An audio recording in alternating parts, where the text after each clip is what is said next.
I'm gonna teach you the indigenous spiritual system. Before I even hop in, we had to know the difference between presentism and historicism. A lot of people use presentism and judge the now and what they get taught today and try to base it off the future, which is something that's highly incorrect, which will cause a lot of chaos and confusion. And this will lead to a lot of misunderstanding. So amongst the tribes, you had the Abrahamic system, which is God-given revelation.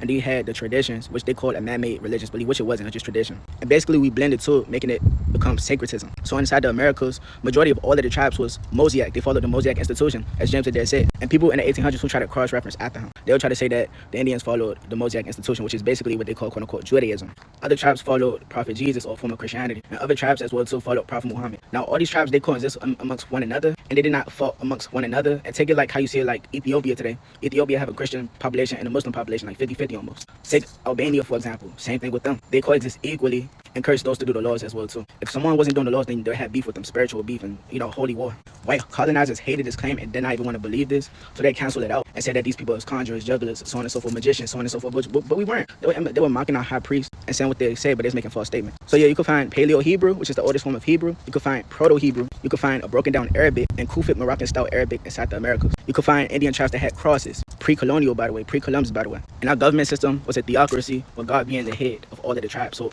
all of the tribes was recognized by the Creator. And also too, by the way, this excludes the Eskimo tribes as well too, who brought shamanism and demonism above inside the Alaskas and brought it down to the Southwest and so on and so forth. So yeah, all the indigenous and native spiritual system is, it's just the three Abrahamic religions merged into Austronesian-like culture and tradition and just spin it into one, creating a culture and a tradition of its own, but at the same time keeping God-given commandments and laws and so on and so forth.